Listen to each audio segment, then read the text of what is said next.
What is up, everybody? It's Dr. Vibe here, host and producer of the award-winning Dr. Vibe show, the home of epic conversations. And I'm the host of Epic Conversations. Something's got to separate you from the rest.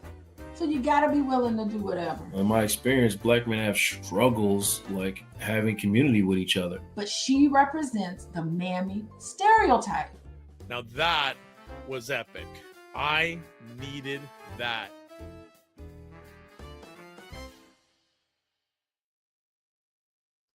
What is up, everybody? It's Dr. Vibe here, host and producer of the award-winning Dr. Vibe show, the home of Epic Conversations, and I'm the host of Epic Conversations.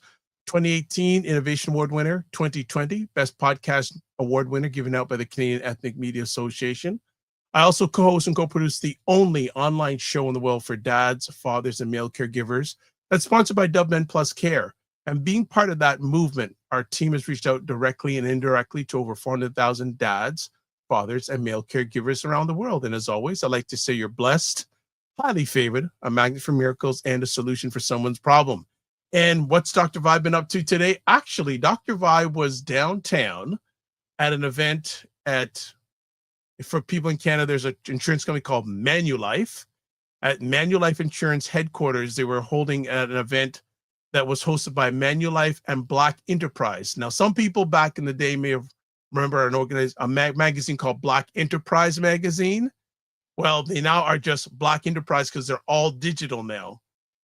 They had an event, I guess, celebrating their partnership, and Black Enterprise has a thought process now of going global with their initiatives and also spreading and educating the world Black environment of entrepreneurship, generational wealth, etc. So they had a number of presentations from stage today. So I was at that, ran into some people that I know and some people I hadn't seen for a long time.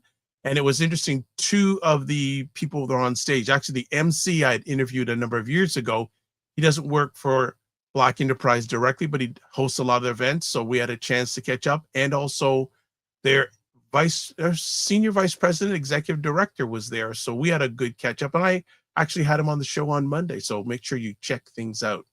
What are we doing today? Well, there has been an organization that's been around for 20 years in Toronto, which you need to know about. And actually, the driving force behind the organization have been mentors of mine from the time I had hair. That tells you how long they've been mentors of mine. So what we're going to do, we're going to take a quick break. And when we come back, we're going to have a lovely conversation with Mrs. and Mr. Burke, the driving force behind Ebony Toastmasters, and a number of the participants. So we're going to have a jam. We're going to have a Toastmasters jam session, Ebony Toastmasters jam session, celebrating 20 years and wonderful moments from that organization. So we'll be right back in a few seconds. So hold tight. Check out The Morning Vibe on Mondays and Fridays at 9 a.m. Eastern on the Dr. Vibe Show YouTube channel with Dr. Vibe and Ryan Knight, where they discuss important subjects between themselves or have conversations with people who you need to know about. Yeah, check it out. Monday mornings with myself and my co-host Ryan Knight. And actually, he was at the event today. Go figure. We don't see a lot of each other outside in the screen, but we're all good. We're all good. So let's do some housekeeping. Subscribe to the Dr. Vibe Show. Let me put it back up on YouTube and hit the notification button. Also, like the Dr. Vibe Show on Facebook, LinkedIn, Instagram, Blue Sky, and Substack. If you want to advertise your business, product, or service on any of the platforms that I'm a part of, feel free to email me, dr.vibe at the dr.vibeshow.com. So I'll give a little quick background. It's been 20 years since Ebony Toastmasters was launched in October 2005 with just 7 founding members.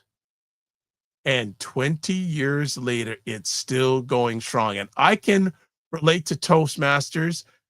Again, back when I had hair, I used to work at one of Canada's largest telecommunications companies. And I was one of the founding members of their Toastmasters Club for that company. Not going to tell you who it is, though, but I was part of that. It's not about me this evening. It's about these wonderful individuals. So let's bring up on the stage all these Ebony Toastmasters. What is going on? How's everyone doing this evening? Good. Fantastic, Dr. Vibe. Very good indeed. Love Thank you. it. Love it. Good to have you all on. I hope you've all had a great day. And what I'm going to start off with is getting Mr. and Mrs. Burke to tell us what was the initiative to start this, I'm going to call it movement. What was the initiative to start it? Well, I will take it from here, sir. It is such a pleasure to be in this space this evening and to be amongst these wonderful, wonderful people. But the question is, what was behind it all?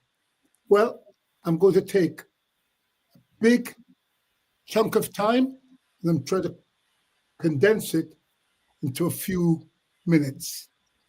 Many moons ago, Rita started out by going to Toastmasters along with a friend.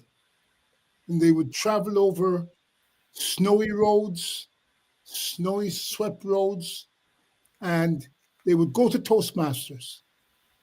And I would be very concerned because they would be traveling in these adverse conditions. But they persisted. Years later, I needed to do something with my time in the evenings because I was working away from home. And at the end of the day, you wanted something to do. The funny thing is that I was talking all day. I was in front of class, interacting with my students, etc. But outside of that, asked me to put two sentences together. And for whatever reason, I just couldn't get it together. Maybe just one sentence. And then somebody decided to seek out a Toastmasters Club, which I did. It was an excellent club.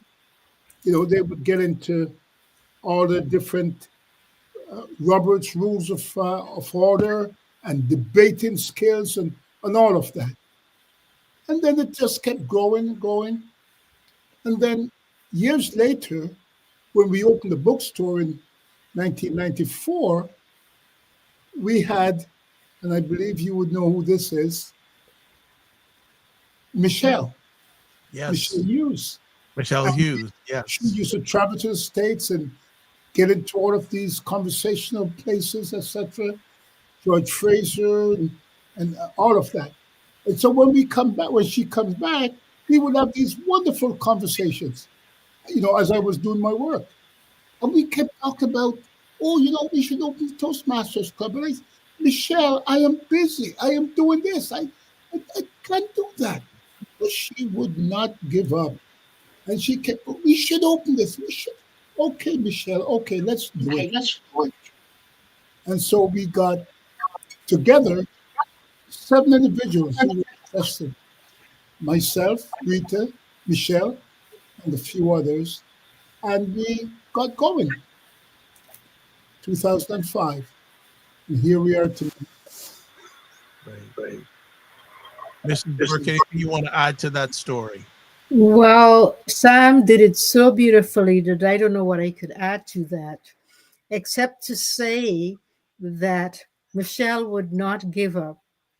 In today's age, I would call her a community builder because she was always looking for gaps and holes and voids in our community to fill. And she felt that there were so many organizations that were meeting the needs of our community, but there was none that was addressing public speaking and leadership. And so she was relentless in her pursuit of let us start a Toastmasters Club because she knew that we were Toastmasters and we would bring the experience to the space.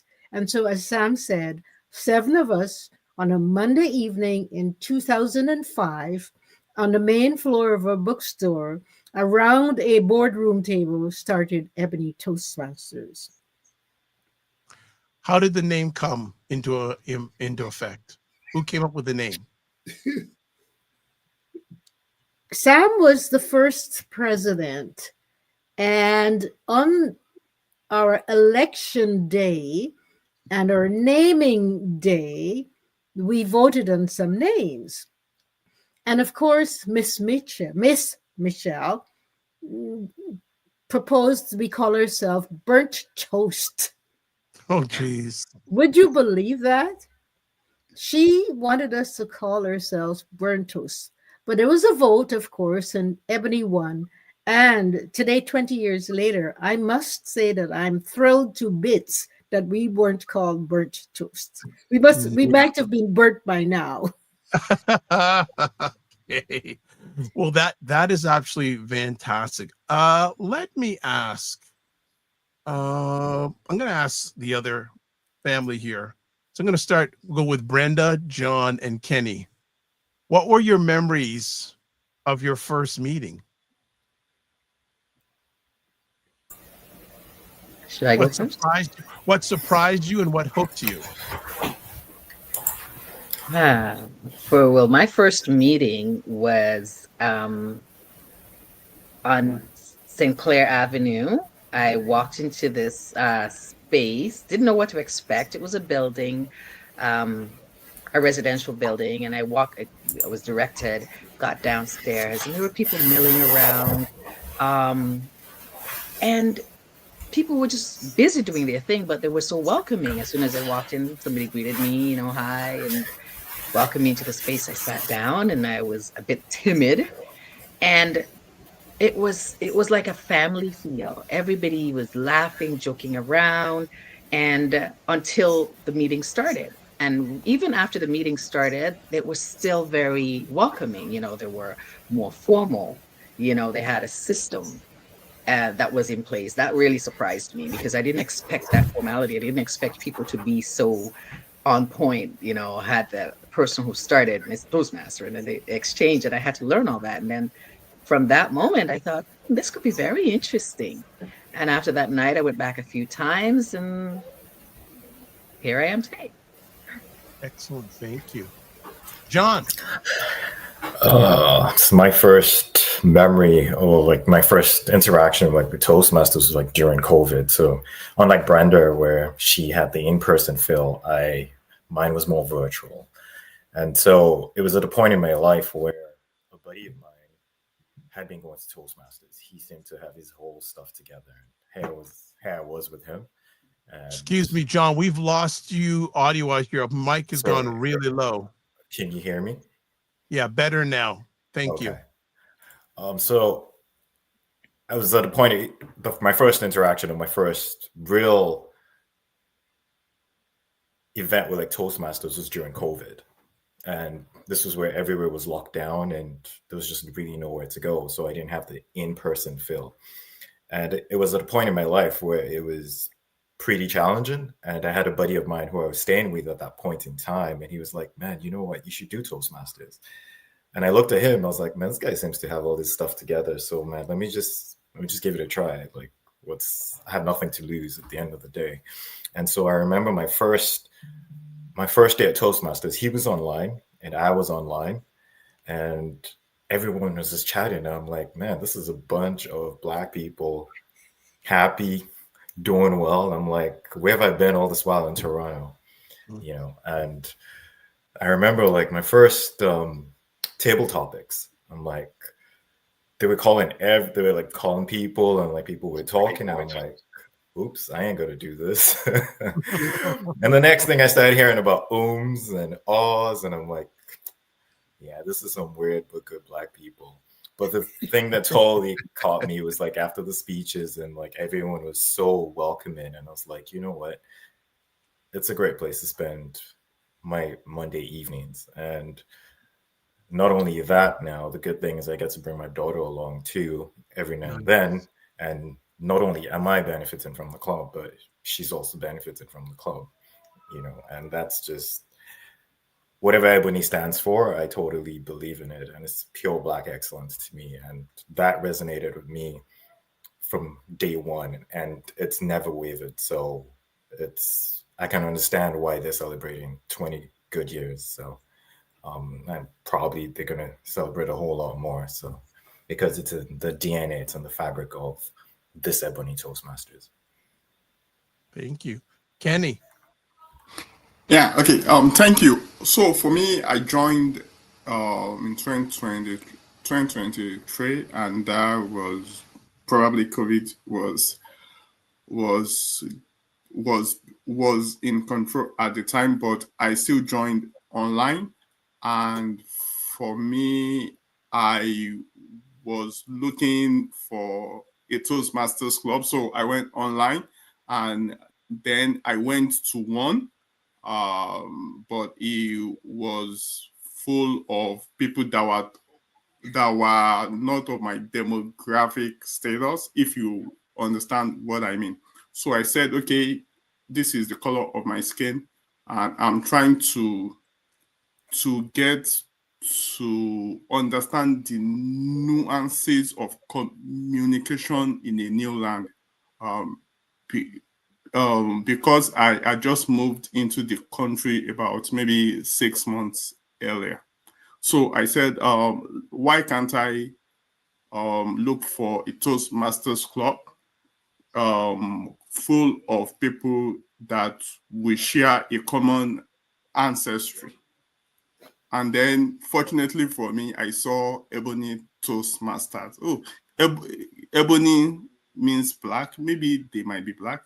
And then I reached out, and then when I got to the meeting, it was welcoming, just as John had said. And I felt that, okay, this must be it.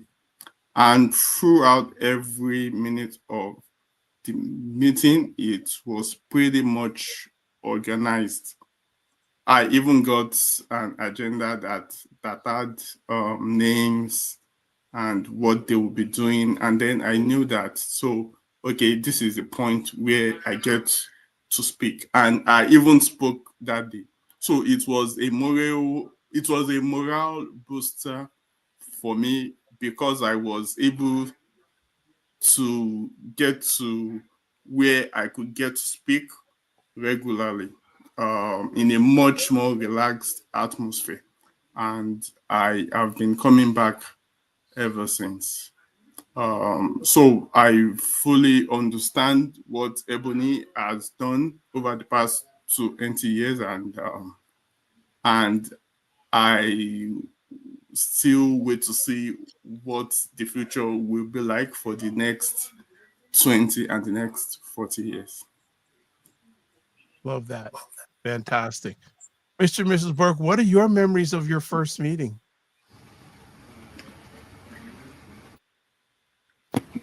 That's a very interesting question. Of course, when you start something, you don't think of 20 years later. As Sam said at the beginning, there were 7 of us around the table. And we know we were there because we wanted to hone our communication and our leadership skills. And with 7 people, it wasn't that challenging. That meant that everyone had a role at every meeting. And I felt safe. I felt embraced. I felt included because there were people who were melanated like myself, people who had the same goal as I had. But what was profound for me and continues to be profound is the fact that when feedback is offered, you know that it's coming from a good place. You go to another Toastmasters club. When the feedback comes, you're not sure if it's authentic, if it's genuine, or if it is biased.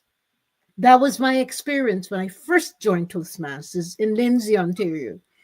And so, yes, I certainly remember the first meeting. And there's something that I joke with Sam about. 20 years ago, at a typical Ebony's meeting, people would come dressed to kill. The guys wore their suits. And that wasn't something that had been planned or voted upon. There was no policy. But in those days, as you know, people did not dress down as they do today. And so people got dressed up in their business attire to attend those meetings. Yes, they did. Yes, they did. So it was truly a wonderful, welcoming, amazing, as John said, Black joy and Black excellence all wrapped into that fabric, that blanket of being there that evening. Yeah, Anything to do with that? I think in addition to that, Dr. Vibe, is that that first meeting, we had some outside help, if you will, to get the club going. So we had club mentor, and I would say that there was a certain culture that was being imposed on our club. I guess maybe I'm trying to dress it up, but for us who were there, the seven of us, we had a feeling, in particular for Michelle and Rita and myself, the feeling that we had was that this was a place to support each other because we knew what it was like being out there in the big wide world. And it's pretty, it can be brutal. And so we felt that when Toastmasters came into the space, they should feel quite safe. They should be able to express themselves freely without being judged. And so that was crucial for us. So the things that were being, let me say, imposed on us, we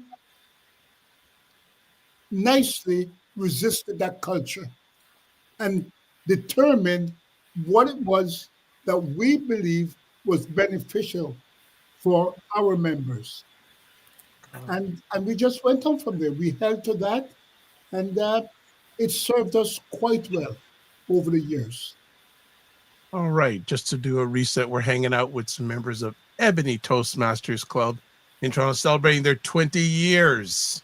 And this is a joyous occasion. All right, next conversation piece for all of you. We'll go in the same order. Brenda, John, Kenny, and Mr. and Mrs. Burke. Brenda, when did you realize your voice had power? Ah, that is a tough question because it's something I talk about a lot. I didn't think my voice had any power at all for a long time. I was told that by someone that they liked my voice and I should speak, and because I always talked about certain things in private in small groups. And it was at First Fridays that a member of Toastmasters came and talked about this club, Ebony Toastmasters. And I thought, this would be very interesting. Maybe I should try it. Let's go into this space. From the very first moment walking in, I felt something was different. And that night I spoke. Speaking to most people is saying a full speech, but my speaking on that night was just standing up and saying a little bit about me, who I am, my name, and how I came to Toastmasters. And to me, that was a huge speech because I didn't like speaking at all. I didn't think I had a voice. And that kept coming. And every time I spoke, I felt something I felt transformed, because I was inspired. Every time I went, somebody would say a beautiful speech. Some were so simple, but the things that they focused on, the body language, the tones, and the feedback that you got, like Rita just said, I didn't feel scalded by any of it. I felt encouraged and inspired. They would come and it was like this huge wraparound feeling. And I'd say by like the third or fourth time coming, I thought, I think I can do this. I was still a little, not sure, but I kept getting that feeling that you can do this because I kept hearing it. They were so encouraging.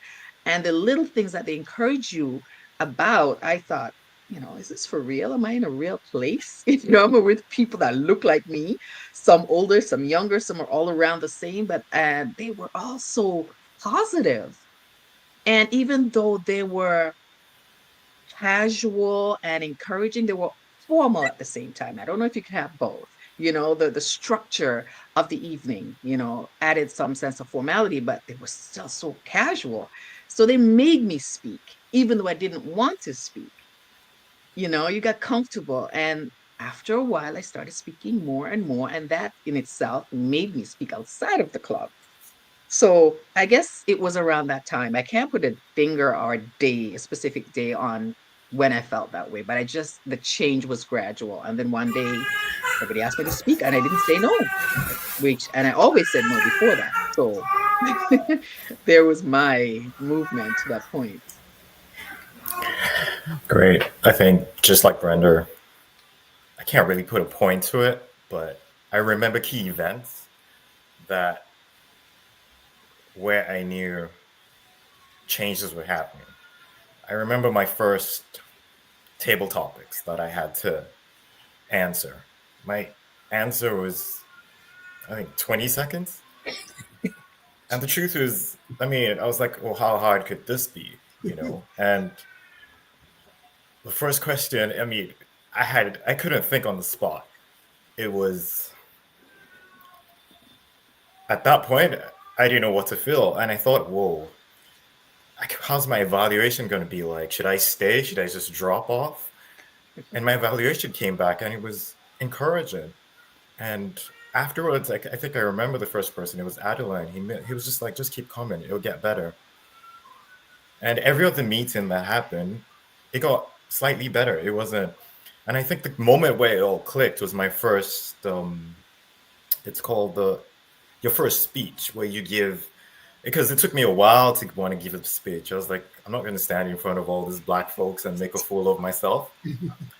And I remember after the speech, Mr. Burke came and said, "You did good, son." And he said something. He said, use your voice, use it everywhere. It's not just the Toastmasters. And that stuck. And it felt like my dad talking to me.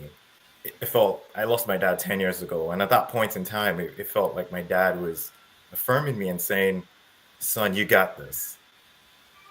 And as the meetings progressed, table topics just felt like, oh, okay. Oh, it's a question now? Oh, okay. I'm just going to say something. And usually people will come back, "Oh, I really like that." Or "Your evaluation was good." And I was like, oh, okay, I do have a voice. And now it's like, I'm in meetings at work and people are going ums and ahs. And I'm like, dude, I think you need Toastmasters, man. I could hook you up with a nice club. But yeah, that's my experience. And now it just totally transforms you because you go into meetings and you're thinking on the spot. And you're probably the only Black guy in the meeting and you're represented. You're going to get out of that meeting and white people are going to look at you and be like, okay.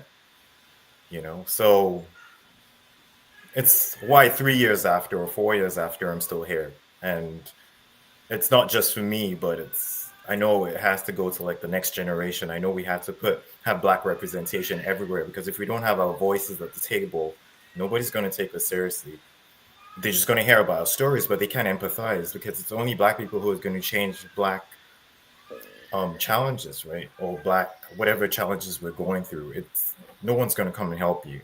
And having a voice and being able to communicate that is literally the best thing you can do, because then you can make your point. You don't really need to shoot someone to or pass your arguments across. You can use words instead. So thank you, Ebony. Yeah. So for me, I realized that my voice had power was, I had always known that, but it became more acute for me when I moved here, lived most of my life in Nigeria, and the communication style is different, like you would imagine, because of the difference in the culture, the people, and what have you. Uh, but when I got here, I realized that there was a difference, and I needed to adapt myself to that difference. And that was a major reason for me to join Toastmasters. Then, second, have you ever felt like when you were speaking to people and then you left, and then some hours later, you felt you could have even put those words in a better way? I felt like that a lot of times. So I thought that I needed to start thinking on my feet, be able to speak extemporaneously, not just in terms of not just in terms of small talk, but actual structured conversations. And the table topics section of the Toastmasters was a big help in that regard. In fact, I was speaking to someone that had advised me to join Toastmasters, and he specifically said that there is an impromptu speech part of Toastmasters.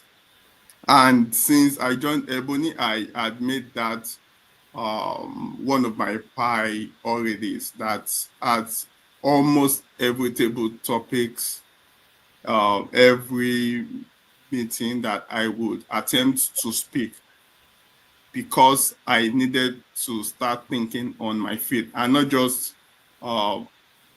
not just say, oh, how I wish I could have said that, hours later. And really, it has helped me, because as a working professional, I get to do interviews and presentations where where the skills to think on your feet will come into play. And most times I find out that when I am preparing for interviews and things like that, it is even easier for me, because every Monday I have like a mini practice session at Ebony, and that has been and Ebony has been a wonderful resource in that wise. All right. Well, Fantastic. I'm not sure what I could add to that. And the question, if I recall, says, when did you find out that your voice had power? When I grew up in the Caribbean country of Guyana, girls my age did not have a voice. I often look back on it and think, did we ever have an opinion, a view? Because children were supposed to be seen and not heard. And then I had the good fortune of going to England to study. And as a melanated woman living in England, I had to find my voice or I would be trampled on. And so it was at that time that I came to the realization that I needed to use my voice to defend myself. And so that voice emerged from a whisper, from a place where girls were seen or children were seen and not heard, to a voice that was capable of asserting itself, that voice that was capable of defending the human being that voice was coming from. That voice that could say enough. That voice that could express exactly what the voice wanted to express. And then came Ebony. And then came Ebony.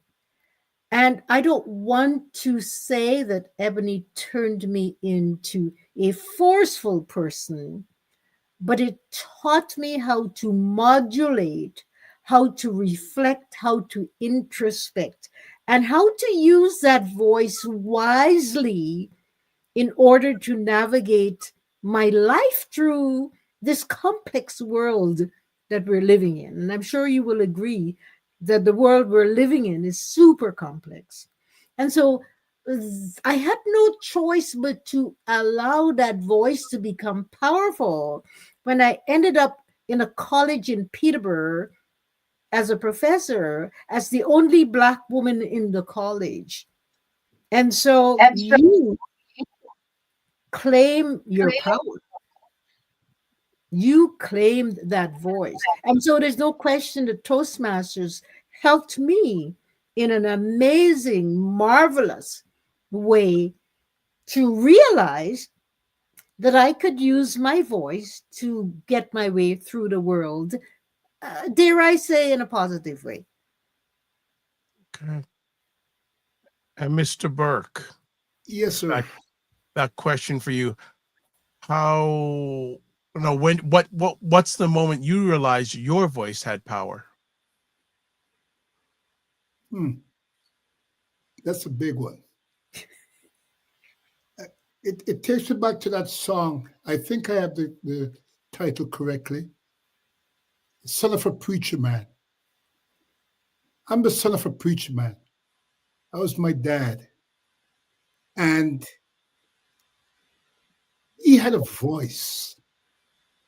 It wasn't a formal voice as Toastmasters, but my dad was able to say what he thought, and he was able to think about what he said. And so the thing about his voice was that when he spoke with confidence. There was no wishy-washy if or perhaps or anything. When my dad spoke, he spoke. And it didn't matter what the circumstance was, what the situation was.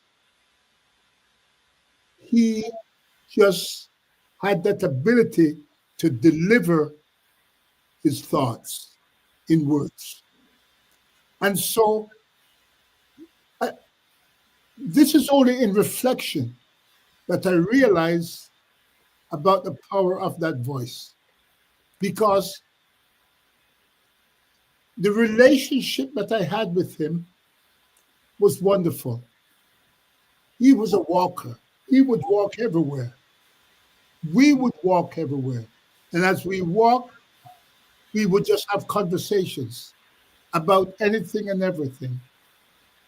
And so, as I'm at this stage in my life, I'm able to look back and say, that's where it came from.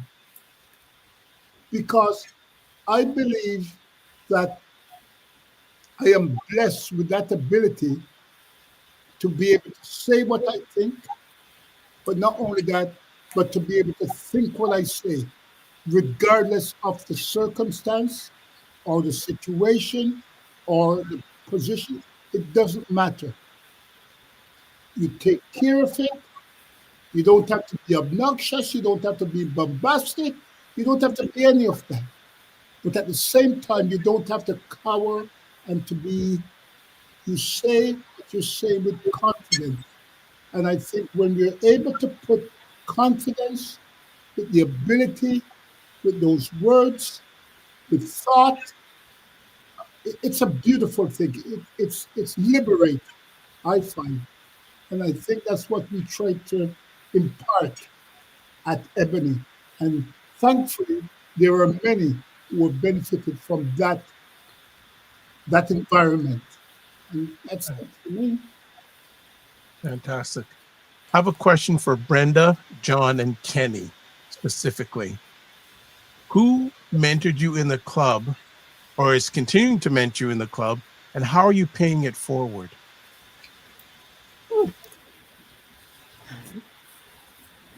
I guess I'll go first again.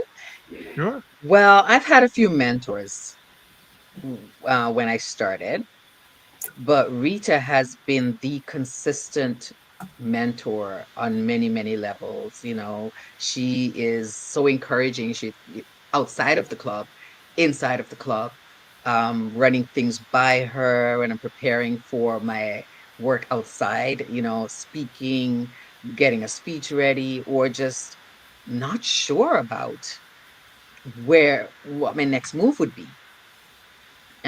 Even when I thought about not continuing because I wasn't sure, because in the very beginning I didn't do like one the other members, I can't remember, he said going and doing the early parts of the speeches, you know, the table topics. I ran away from them.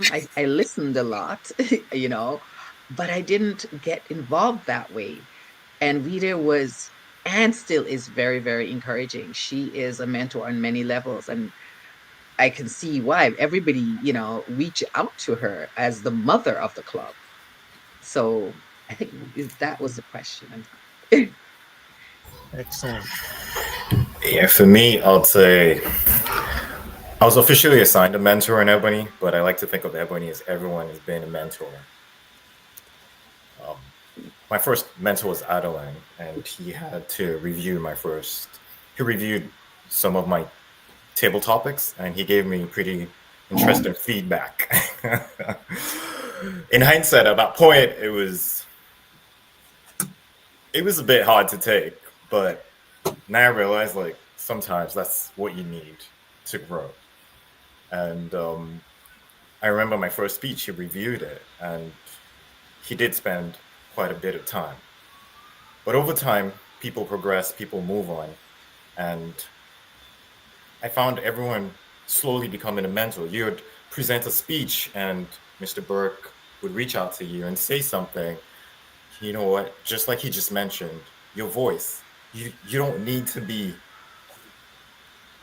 say what you say, and that's it. You don't have to justify it. You don't have to. Your voice is your voice. That to me is mentorship too, because he has all these years of experience and he's passing it down. And countless number of other people who have come and who've gone within such a short span have left such an indelible mark on my life that now I try to, if I'm assigned a mentor, usually if I'm assigned a mentee, which I have been, I'll reach out first. And if they don't want to take up the opportunity, there's not much I can do. I could encourage you, I can direct you to resources. But the little kids are where I tend to even focus a lot on. If we've had a bunch of younger people come, a young man that I know that is an outstanding, absolute great speaker. I wish I knew what he knows at 15 or 16. And for me, just like Mr. Burke had passed down that wisdom, I pass it on with a nice chat on the media platform that we use. And I'll be like, you know what? Great job, Wadeni. Fantastic job. I'm proud of you.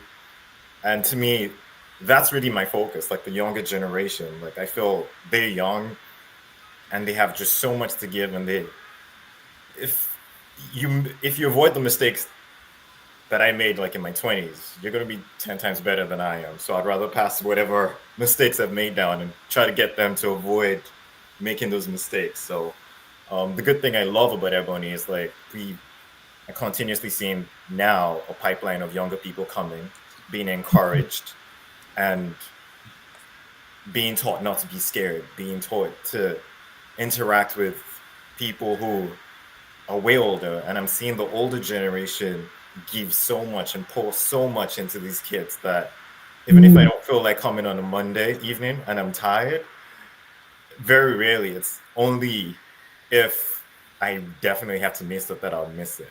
If I'm on the train and I can make it, I'll pop on that call and get in because I know it's going to be probably the highlight of my week. It's probably the best thing I could do to spend 1.5 hours in my week. Although I don't have that much time, I have a young kid and have a grown kid, so it's pretty challenging. But for me, that hour 30 minutes is usually the highlight of my week, and especially seeing the kids and being able to just pass on a comment and just say great job Bodeni or great job whichever kid is on at that point in time. So yeah, so that's what Ebony has done to me in terms of mentorship, and that's the best way I've tried to give back within the resources and opportunities that I have. So thank you, Kenny. Yeah. Thanks, John. I am grateful that Toastmasters International, as a body, has a formal mentoring program in place, and for Ebony, I like that once a new member joins, they are assigned a mentor. And for me, I was assigned Thomas. I mean, it was fortuitous because myself and Thomas are similar in many ways than I would have ever thought possible until I met him. But Thomas was my mentor and is still my mentor. So in terms of feedback, I would prepare my speech. I remember my icebreaker. That is what we call the first speech, the first full speech. So he went through it. He gave me feedback. But beyond the assigned mentor, whenever a member gives a speech to the full house, guests and other members have an opportunity to give feedback through an online form.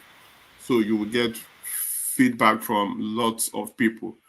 And when I got my feedback for one of my speeches, I saw a lot of, flowery words. Kenny, well done, like almost like poetry to describe my performance on that speech. And honestly, it was heartwarming to see, because this is written speech. I can forget what I was told at the meeting, or maybe what was said in the chat, but the feedback that was put down in a Word document and then sent to me, it's heartwarming. And then by the time I'm going back to the Toastmasters website to fill in all of my feedback, I did that like a couple of months ago, and I went through all the feedback that I had gotten at meetings, and that was when I realized how far I had come as a member. And I think it really speaks to the power of feedback that is fostered within this club. And not only during the meeting itself, through informal calls, like Sam would call after a speech and then, give his own view of the speech. And I pay that forward too, because I have a mentee and assigned one that I work through with club roles, how to handle meetings or specific segments of the meeting. And it has been a fantastic opportunity to take another person through the ropes. Yeah, good stuff. All right, our time is going like real fast here. So what I'm going to do is I'm going to do my a rapid fire on everybody. So we're going to do some rapid fire to see how good you are thinking on your butts, not on your feet. All right. So I'm going to ask you I'm going to ask you to, each one of you, to finish this sentence. I'm going to start with Mr. Burke. I want everyone to finish this sentence. If you can speak, you can ... I can speak. Oh, sorry. If I or will be if I or if you. Well, no, basically you're telling people if you can speak, you can. If you can speak, you can be free. Love that. Mrs. Burke. If you can speak, you will survive. Brenda. If you can speak, you will inspire, you will influence. Okay. John. If you can speak, you can control the narrative, and that's important. Kenny. Yeah, if you can speak, you can win.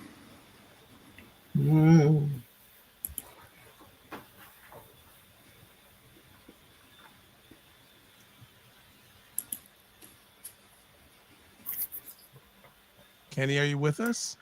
Yes, I just said I said if you can speak, you can win. I just Okay, said, good. oh, All right. Yo.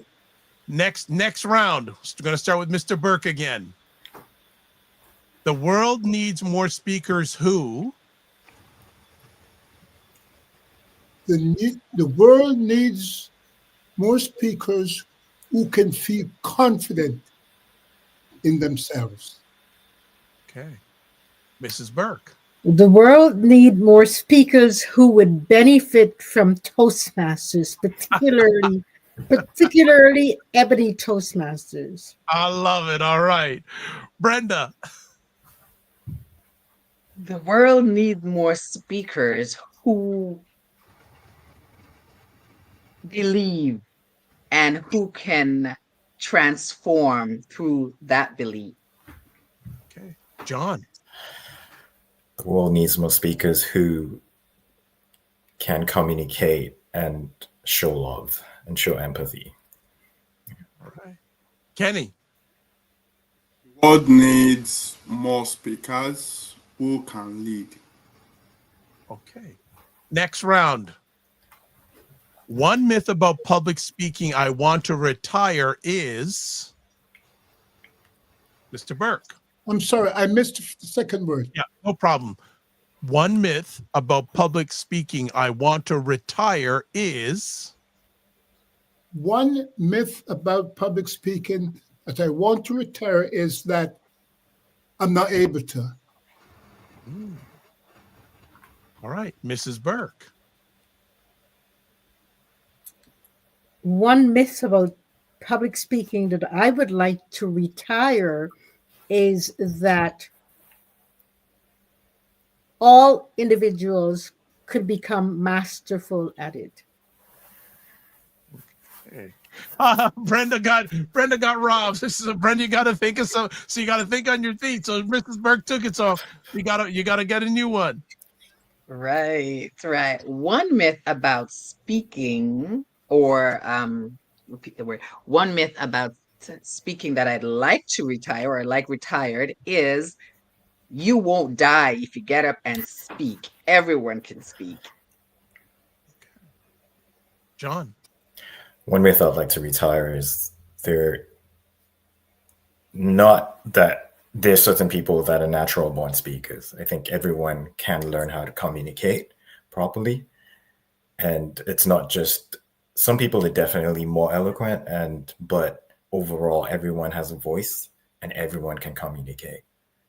So it's not something that you're born, it's not something you're gifted at birth. It's something that you can learn. All right, Kenny. One myth about public speaking that I would like to retire is that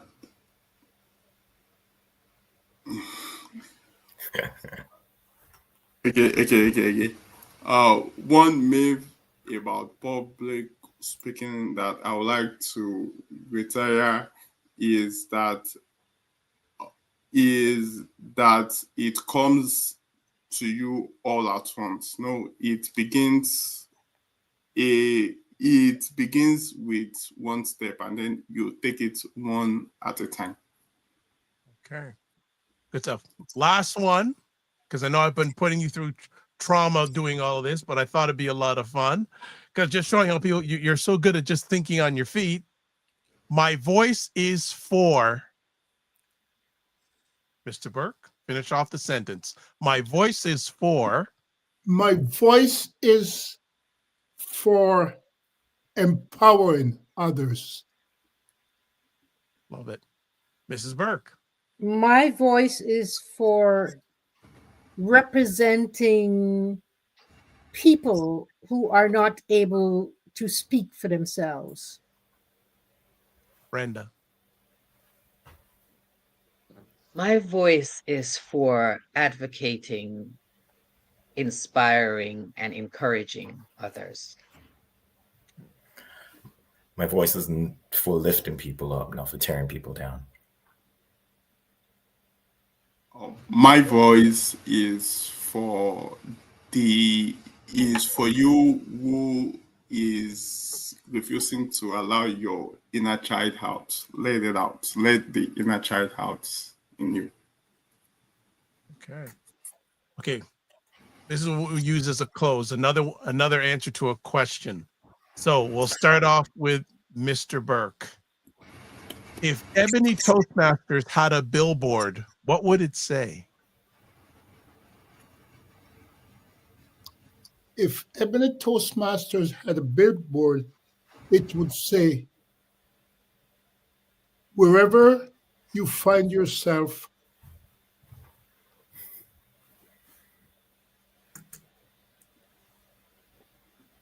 make your voice be heard. Okay. Mrs. Burke. If Ebony Toastmasters had a billboard, it would say, come join us, we could liberate you. Brenda. If Ebony Toastmasters had a billboard, it would say, welcome, this is where excellence is made. Nice. Man, everyone's stepping up their game higher and higher. All right. Next up, John. If Ebony had a billboard, it will read, welcome, this is Black excellence at its finest. And it's open to everyone. And it's literally free. It's begging you to come in and come and experience Toronto's finest. That's what I'll say. That's what you'll see. If Ebony Toastmasters had a billboard, I believe it will say, come join this family of public speakers and leaders. All Way right. to go, guys. Way to go, guys. Mr. and Mrs. Burke, I'm going to leave you the final word. Any final words you'd like to share with our audience? I would say that it's a big world out there in terms of where people find themselves, in terms of the workforce, whether it be academia or the business world or wherever. And there is something beautiful when you're in that situation or in that position and you're able to deliver yourself, to let yourself be heard. I don't mean just by words, but how those words are used and what you convey so that people can and will listen to you. It's important. That would be that's my goal, for people to be liberated wherever they find themselves. And here are my final thoughts. I would say that Ebony Toastmasters, even though we are a chapter of Toastmasters International, we are a community. We are beyond a club. We're family, we're community. We genuinely want to see people from our community thrive and grow and be elevated to heights they've never imagined.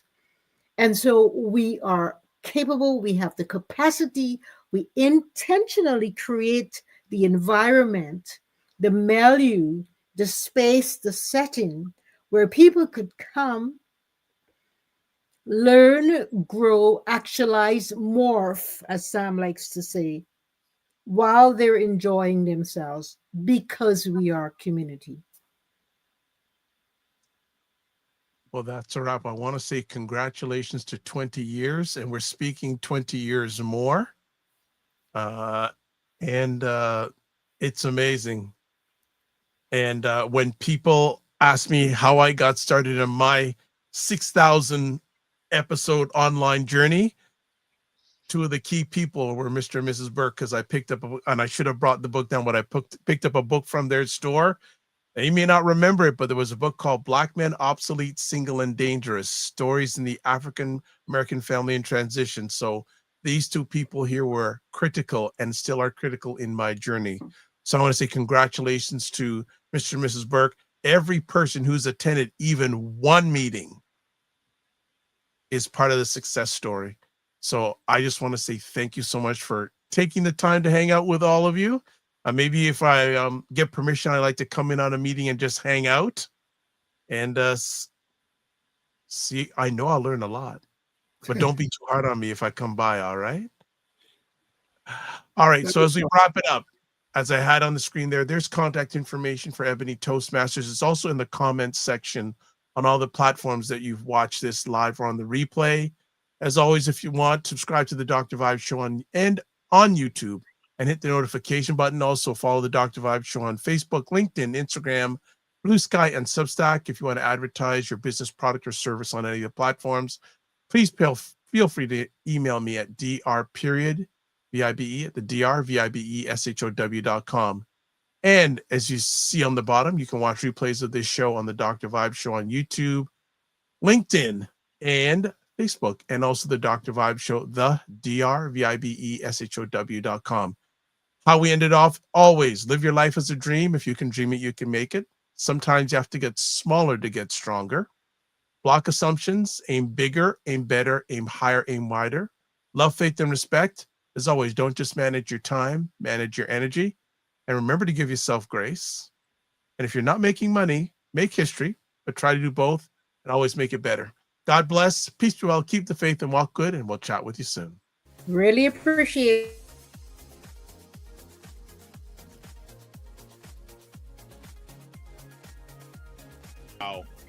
Wow. Yep. I feel like I'm in class with Dr. Alicia. That's a class I wouldn't skip. There's some other ones I'd like to skip, but I'm glad I'm not skipping this class tonight. So I'm hoping you're catching this live, but if not, certainly catch it on the replay, because this is good stuff that Joe is laying down here. Get ready. When I saw this today, I said one word: "Hiya!" Did you really? No. I felt like it's an incredible document that I'm going to suggest that you take and use as a lecture piece wherever you want to go.